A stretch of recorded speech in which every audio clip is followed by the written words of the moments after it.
So about a year and a half ago, I made a short Bravely News update video just a few months before BD2 was revealed at the Game Awards.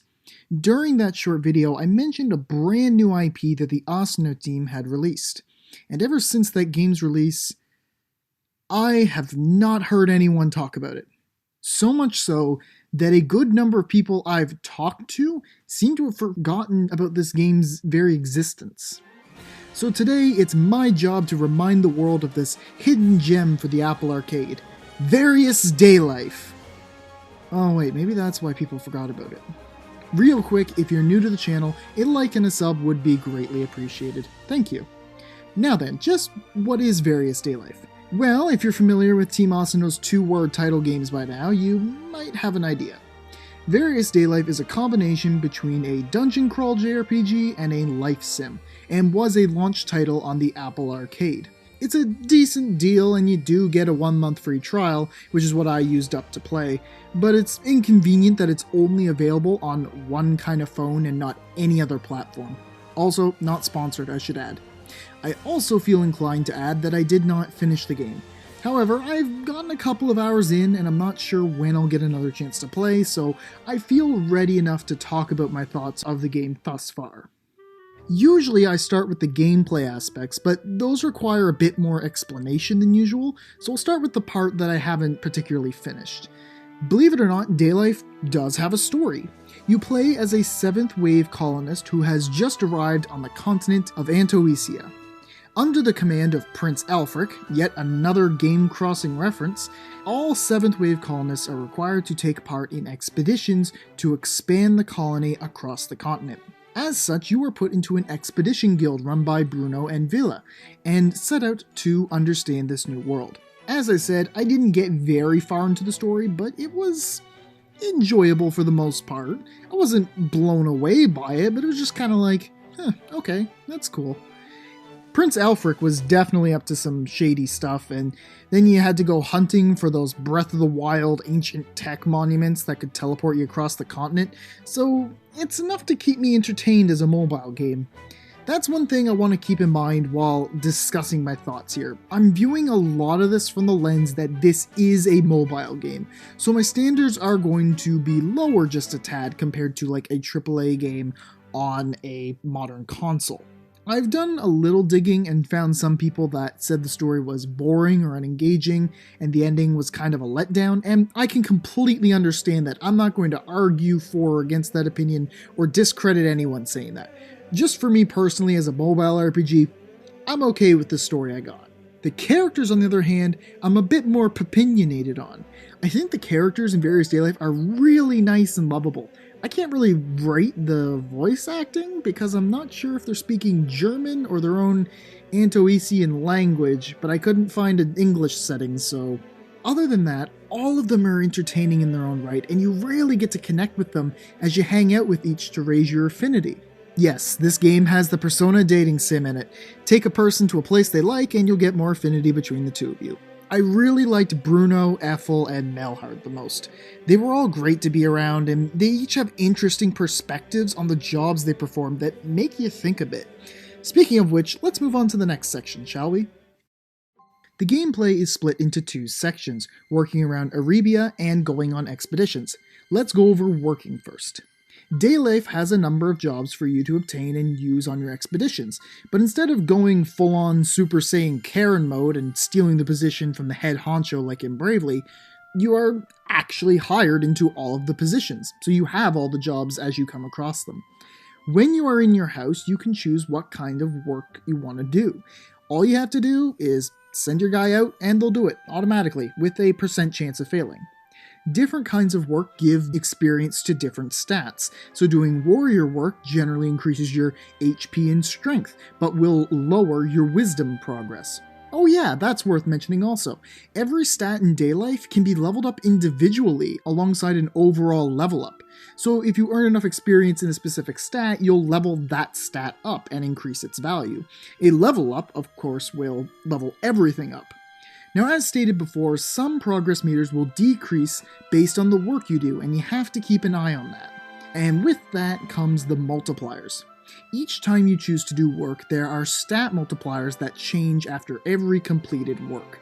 So if strength has a 4 times multiplier, you should probably do some work right then that increases strength so you get 4 times as much experience from it. But this also works conversely. If there's a 3 times multiplier on wisdom per se, and you do any kind of general warrior work, you're probably going to lose 3 times as much wisdom experience in the process. It's a careful balance that you have to maintain should you wish to increase all your stats fairly often. Some work is also only available at certain times a day, and you'll have to make sure to rest often to replenish your stamina. If you keep working without resting, sure, you build up an overall bonus multiplier, but burn yourself out and you will suffer the price. Seriously, do not overexert yourself in this game. The punishment is rough. But then you also just can't rest and work all the time. You have to go hang out with your friends and do other stuff to replenish your mood to increase your success rate. And sometimes you'll finish all your work, so you'll have to just wait around for Monday to come and wait for the job listings to refill. It's a lot of management for sure, but I think it's a really neat system that plays well into the mobile aspect of the game. It's meant to be, you pull out your phone in the elevator, tap a few buttons to send your character off to do some work, and then get back to doing real world stuff and save the expeditions for when you've got time. It's great, and in case you were curious, you can just level up allies by spending money to train them. Doing more work for a specific job will grant you access to more types of that work over time, and getting those other kinds of work offer higher monetary and experience payouts. So if you're doing stuff as a server and you do an extra good job at scrubbing dishes, you can get promoted to the slightly higher paying position of working the cash register. You can also learn more skills for that job by doing work related to it. There's also limited time work, like preparing for somebody's birthday party or a holiday, and those never lower any stats but also increase your mood. These you have to keep working at before time's up to increase the success rate of the event, something that I didn't understand from the tutorial. That's one thing I'll critique the game on a little, is that the tutorials are a little confusing sometimes, which is weird considering how hand-holdy it is for the first little while. Once you get past that though, the game makes for a good quick pastime. Once you feel ready, you have expeditions to attend to. These are the actual missions you get to play out and advance the plot and such. You and 3 other allies set out on a journey across Antoecia to learn more about the world, find more of the strange teleportation shrines, and fight the Beastmen, aka monsters. These missions are the real challenge of various Daylife. They almost feel like trials or tests to see just how strong you've become. Expeditions take a couple of days, so you have to prepare accordingly.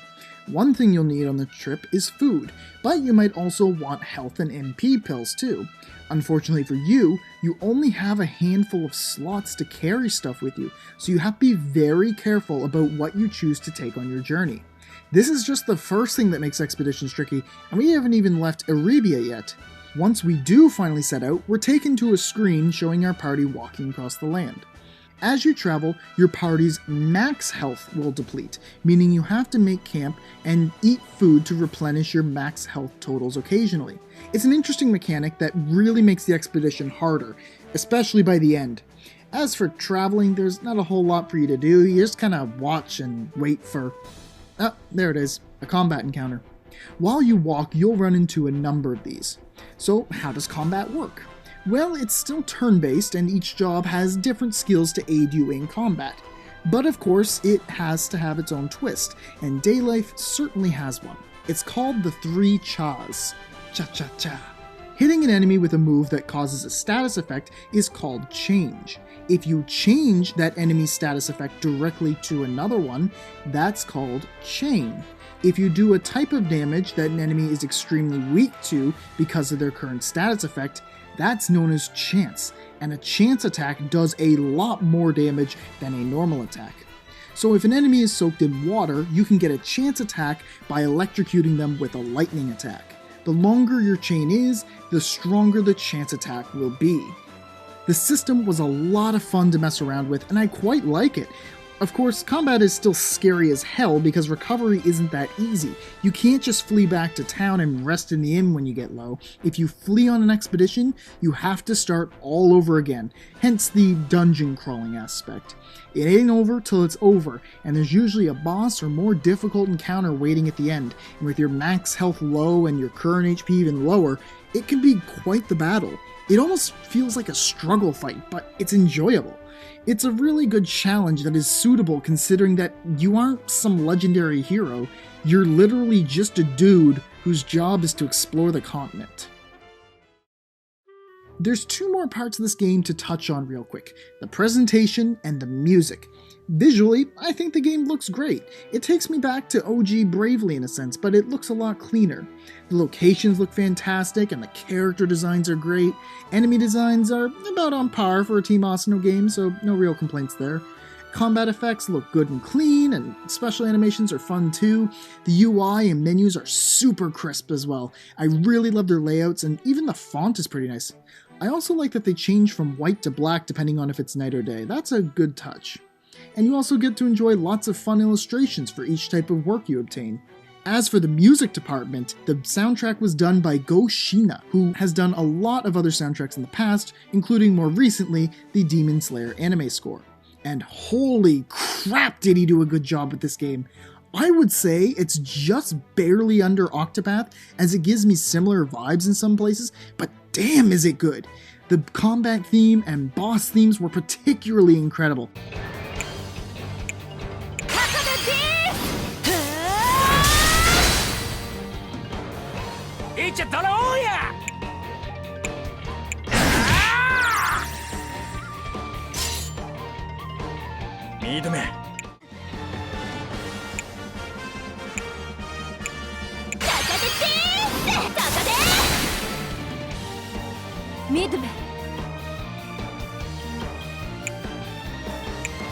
But that's not to say the town themes weren't relaxing or the overworld themes while on expedition didn't capture that feeling of exploration, because they did. Normally I don't like to do reviews of games before I finish them, but considering that my trial of Apple Arcade is up, the fact that I already have Bravely Default 2 to work with, and that I really want to talk about this game, I was willing to make an exception. Especially because I want to come back to this game someday and finish it.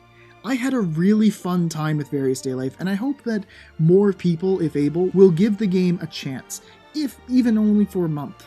I think Team Asano and Acquire Games really did well with this one, a simplistic yet high quality and fun pocket RPG to pick at over time. It's not the greatest thing in the universe, but I enjoy it. And I also understand why this game might not be talked about so much, be it because it's only available through one source and therefore not many people can actually play it, or if the story disinterests them, that's fine. But for me, when I look at this game, I say to myself, is this what I'm looking for in a mobile JRPG? Does it meet my expectations? And the answer is yes. It's not stupidly overcomplicated, and it's not some low-quality shovelware that's been tossed onto the Apple Arcade for a quick buck. It's just a nice little game to pick up and play here and there, especially for JRPG fans. But who knows, maybe I'm in the minority here. If you've played Various Daylife, what were your thoughts on the game? Maybe you had more problems with it. Less? Let me know in the comments below, or join my Discord and let's talk about it there. Other than that, if you enjoyed the video, a like and a sub are always appreciated. Alright, thanks for watching you guys, have a good one, and I'll see you soon.